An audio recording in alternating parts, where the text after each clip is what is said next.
It's my pleasure to introduce Wiegmann. I work with Bruce in the Advanced Concepts Office at NASA Marshall. Bruce is the principal investigator for a pretty exciting project that he's going to tell you about. It's called the Heliostatic Electrostatic Rapid Transit System, the HERTS.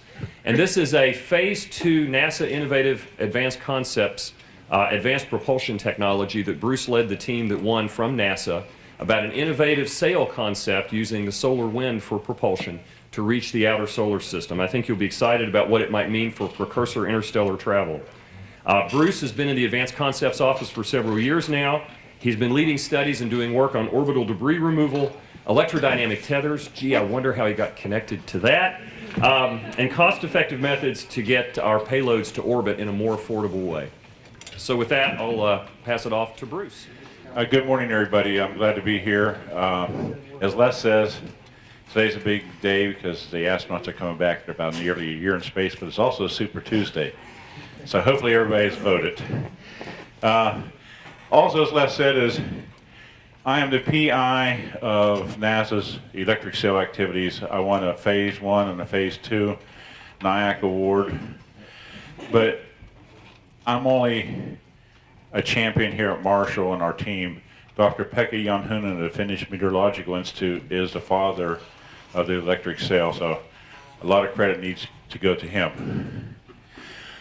What I'm going to try to do is give you some background information, electric sail physics, our mission objectives. Ben yesterday showed a comparison approach. I'll just touch upon it briefly, show an animation, show you about our technology assessment and what we're doing. And I'm going to scurry pretty fast. If you don't understand NASA, NASA has the Humans and Exploration of Space.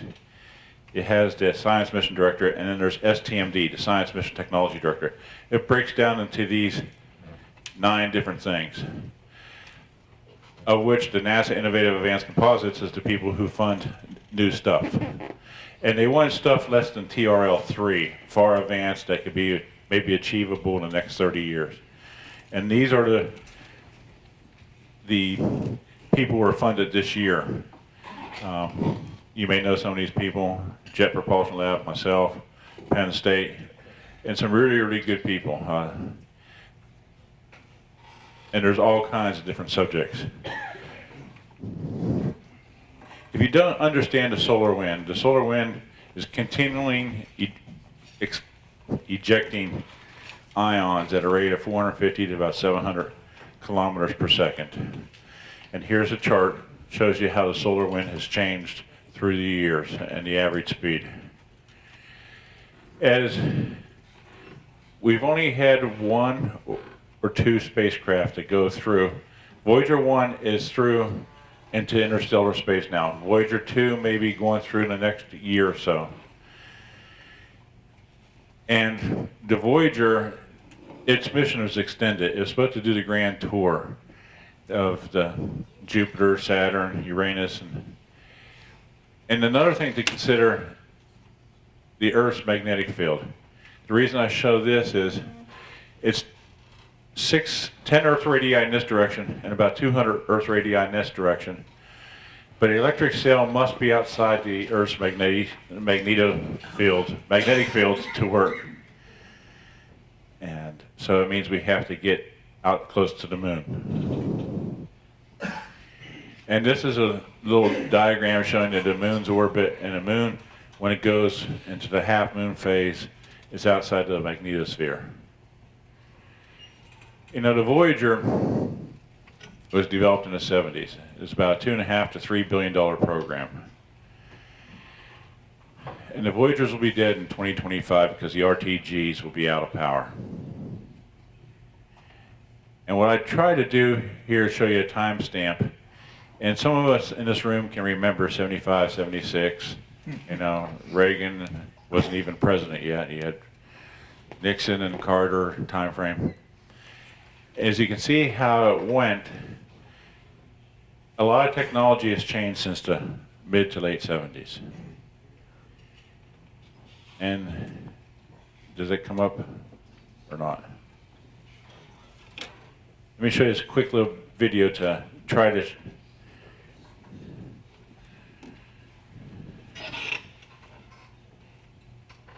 do you have sound or not? We had a sense that we knew what it felt like to be Magellan or Columbus. Time after time, we're surprised by seeing things that we had not expected or even imagined. Volcanoes erupting from a moon isle. The possibility of a liquid water ocean under the icy crust of Europa. Titan, where we found an atmosphere. The Uranus, small moon Miranda, which had one of the most complex geologic surfaces we've seen. Even at Neptune, Triton, 40 degrees above absolute zero, even there were geysers erupting. It's the only spacecraft that's gone by Uranus. It's the only spacecraft that's gone by Neptune. Everything we know about those planets, we know from Voyager. To see those first pictures coming in from the outer solar system. For the first time, what had been a point of light in the sky was a place. I really credit the people that designed the mission, both the engineers and the mission planners and scientists, because not only did they build an extremely robust, durable spacecraft, but they had the vision to send it on a path such that it could get out into interstellar space and carry a gold record. And here was this Noah's Ark of human culture that was being sent to the outer planets and then beyond to wander in the interstellar darkness for 8 billion years. Hello from the children of planet Earth. On Valentine's Day, 1990, Voyager 1 looked homeward, and what did it find? Not the frame-filling Apollo Earth, but instead that one pixel Earth. That's here. That's home. The Voyager spacecraft are in the outer layer of the heliosphere, the giant bubble the sun creates around itself with its supersonic wind. Voyager today is headed for the edge of interstellar space. That's the space between stars, and it's filled with material that has been injected by the explosion of stars, matter which came from a particular direction, creating a wind which has shaped the bubble in which the solar system is surrounded.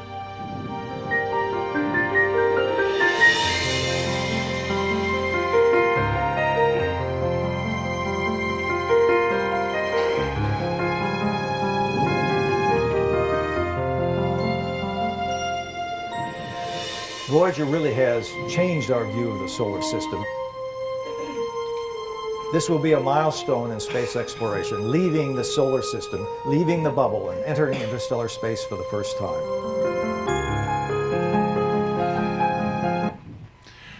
So, just a point of relevance. In 1977, when Voyagers were launched, Apple Computer was incorporated.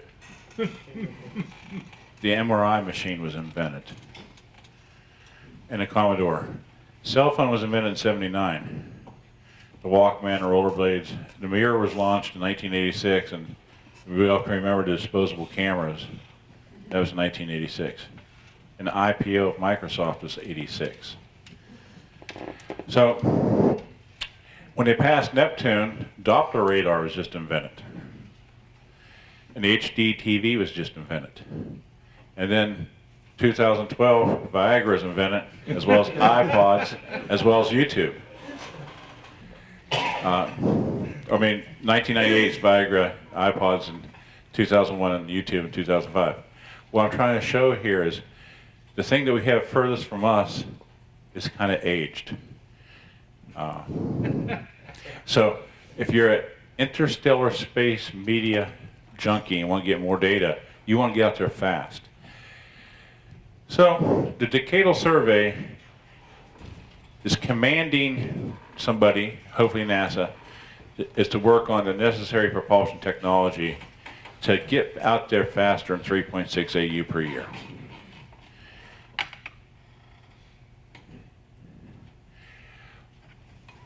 Why is NASA and Marshall doing this? Well, NASA and Marshall is doing this because we have a lot of experience with tethers. From the ProSEDs, the tether satellite, we've done some recent electrodynamic tether works, and we have a lot of experience in solar sails, and we have a lot of experience in space environments. So it's a natural fit for Marshall. Now, how does an E-Sall work? The best analogy I have is we all have an umbrella that's screwed up. Imagine an umbrella fully extended without no fabric on it. You have the little wires. The little wires may go out miles. The umbrella is, the wires are positively charged.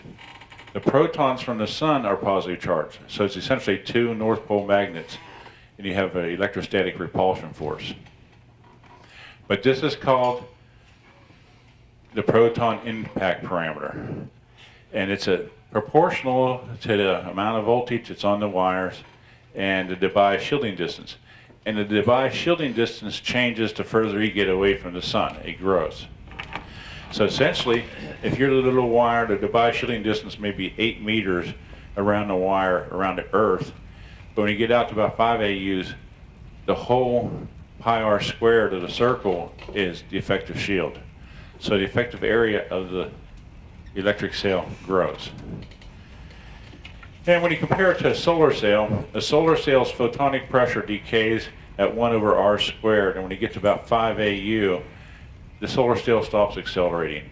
Electric sail, its proton pressure, the proton impact parameter, decays at a rate of 1 over r to the 7/6. So it decays much more linearly, and it continues to accelerate to get up to about 15 to 20 AUs. So this shows a simple diagram of the normalized thrust between a solar sail and an electric sail. This is the solar sail, and this is the electric sail.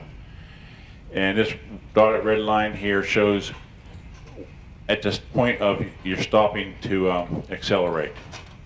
So you can see the solar sails, that's about 5 AU, and this should be about close to 15, 16 AU. And this is the little diagram of my example of the umbrella. But we have to keep these thin wires radially extended, where you have a force coming from the sun. We want to try to have the centrifugal force 5 times greater than the axial force coming in from the sun to keep these taut. And that's a revolution rate of about 1 per hour. So our goal was travel to 100 AUs as fast as possible and beyond. What we did, we looked at previous work that Pekka did, plus the work that Noby Stone of our team. Dr. Stone was the PI of the Tether satellite. They did a lot of work on spacecraft charging, and we feel that Pekka may be underestimating the total amount of thrust that's able to be produced based upon Dr. Stone's work of 20 years ago. And that's right now we think. And that's the reason we got to phase 2 NIAC. So the way we started, we looked at some of Pekka's baseline work. He had 24 tethers, a system mass about 560 kilograms. And we tried to make that system and then come up with a solar cell that's equal size. But the solar cell had to be 14 acres. And we said, we're broke. That's a bad way to go. But we went ahead and ran the numbers. And this shows you the velocity difference of the E-Sall versus the solar cell, because the E-Sall keeps on accelerating. And this chart explains why it's 1 over r to the 7/6. It gets involved in electron temperature decays at this rate, proton density decays at this rate, go into this equation, and it comes out to that solution.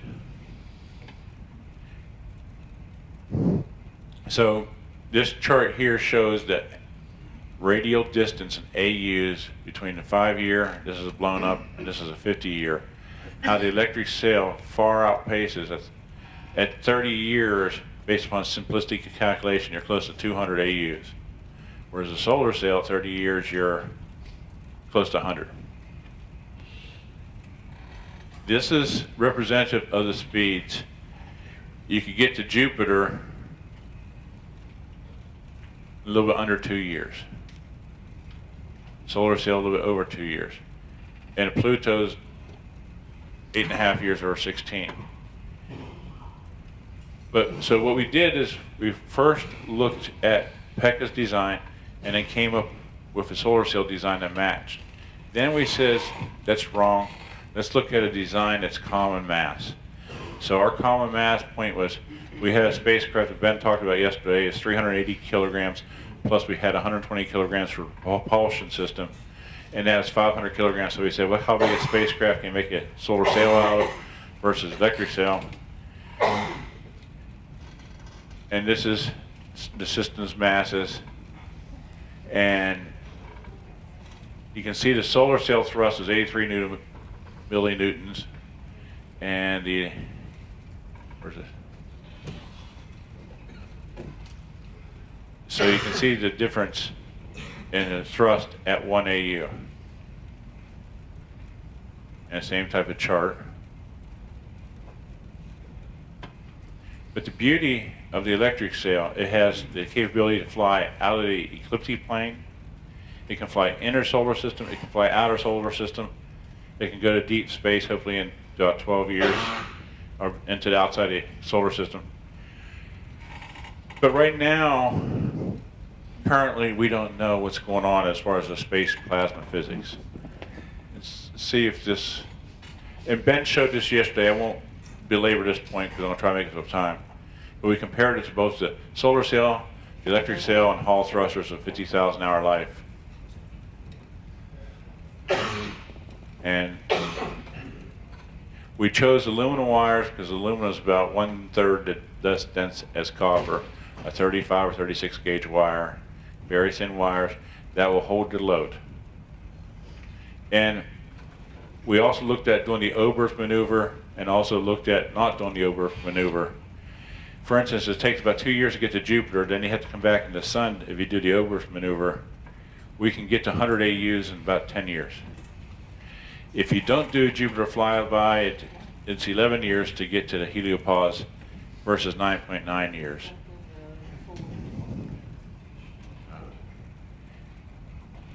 And this is the same charts that Ben showed yesterday. But for our system, let me back up. I want to touch upon a point. We looked at SOS. We also looked at Atlas V. We could go on to Atlas V as well and still get there in 10 to 12 years. Because of the acceleration potential is so great. This shows you the actual relative velocity differences in AU per year.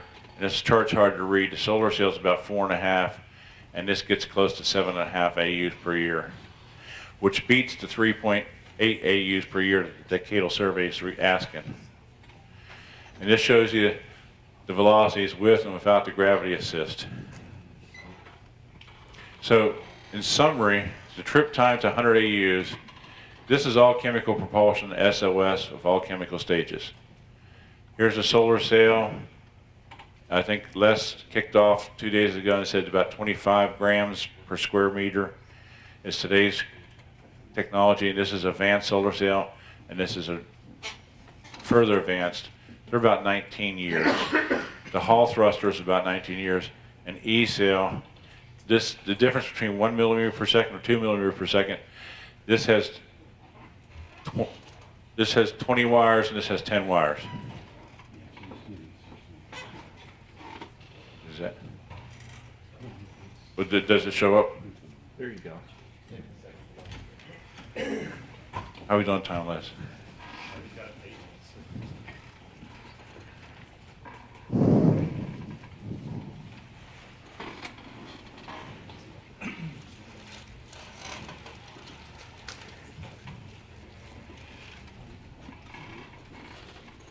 I've always had the worst problem with embedded videos.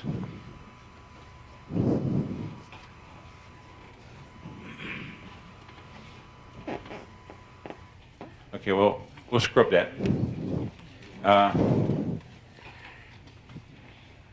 So we're in a phase 2 NIAC. It's $500,000 for a 2-year effort, up to maximum 2 years. What can you do with that? You can do a lot, but not much. We did a technology assessment, what is needed. And if you look at the various components, tetherers is a key area of issue. What's the tether material or bare wire material? How are they deployed? Rob Hoyt, Dr. Hoyt of Tethers Unlimited is a partner on our team. Communications may be an issue. Also, since the wires repel the protons, the electrons out there in space, free space, they want to jump onto the wires. So the spacecraft must displace these electrons that have jumped on. So we have to understand how much electrons we're going to capture. So to do this, we have our team is made up of people at Marshall, Dr. Stones at Mantech, a subcontractor, Mike Bangham at Bangham Engineering, he helps us on the spacecraft systems. Dr. Gary Zank, he's in charge of the PIC model development. That's a particle and cell code. I'll talk more about that in the next couple of charts. And we have Jet Propulsion Lab that's looking at mission capture. What missions can we capture? And Tethers Unlimited, like I said. And Utah State is also helping out on advisement of the PIC modeling.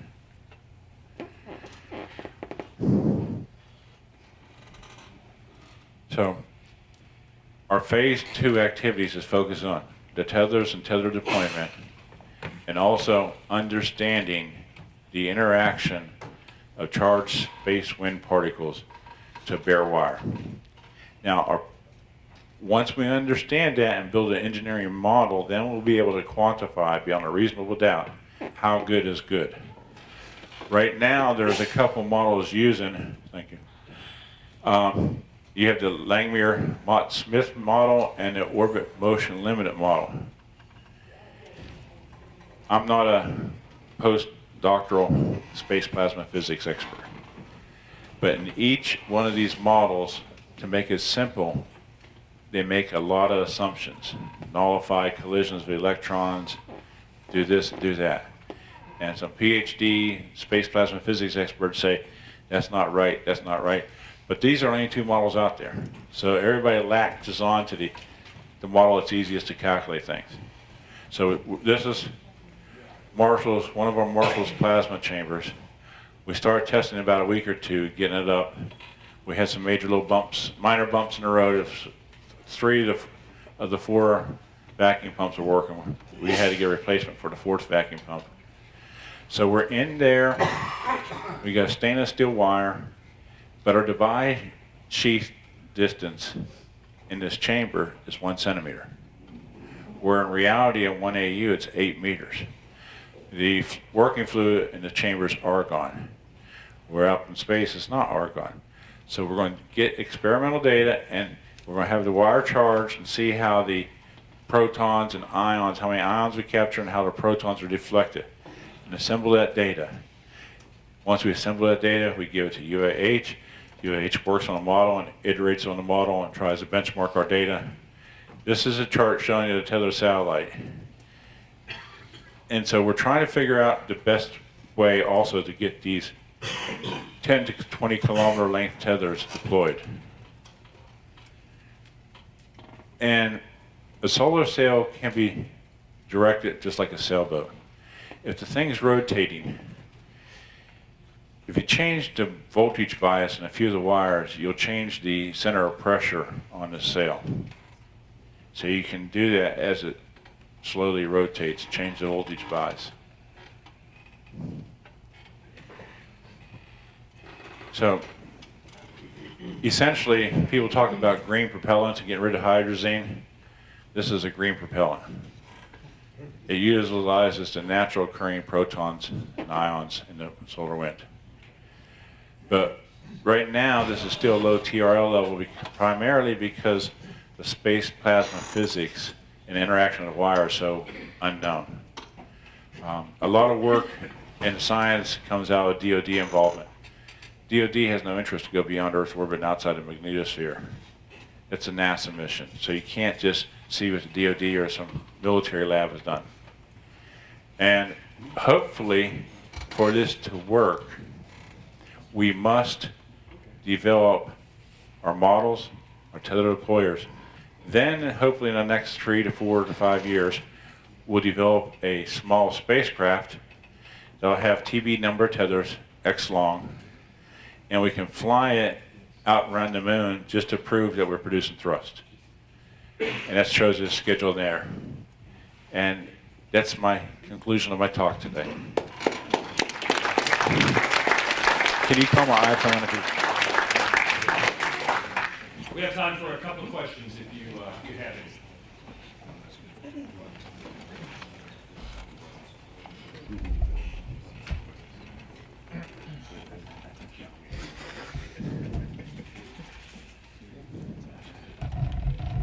Sir, what is the power source and what is the expected power consumption? The power source for the mission to the Heliopause has to be an RTG. The power consumption based upon an assumption we made on the rate of electrons getting onto the wires was about 50 watts for the propulsion system. It's a very low current system. But we'll know more about that if we get this baseline testing understood.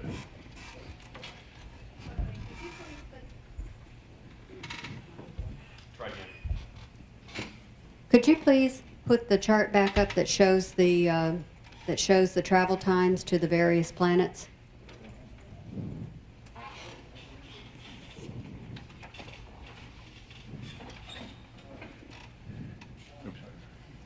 Right there. Okay, so it's my understanding that essentially you're going to have a wire umbrella that is going to capture the charged particles of the solar wind and use it for propulsion. It electrostatically repels the protons. Okay, so it's being pushed by pushing them away. Right. Okay, and whenever you do that, in essence, what you're saying is that you can cut the travel time to the outer planets down significantly because of the distances that it can travel. So in other words, it continually accelerates because of the electrical reaction. Well, it continually accelerates. Imagine like a football field, 100 yards. The solar sail can go about 5 yards and it stops accelerating. This can accelerate out to probably 15 to 25 yards. It's an TBD right now. We're exactly where the rate of acceleration declines to asymptotic. Since it accelerates 5 times faster, 5 times longer than a solar sail, its speed is going much faster, and that's the reason. How far away from the sun and the source of the solar wind can this work? Out to about 15 AUs. You continue to accelerate out to about 15 AUs. We have a good high level of confidence on that. That's probably all the time we have for questions on this topic. I encourage you to catch Bruce at the break. This is a pretty innovative idea. It's in its early stages and pretty exciting, and I'm sure he'll be able to answer questions at the break.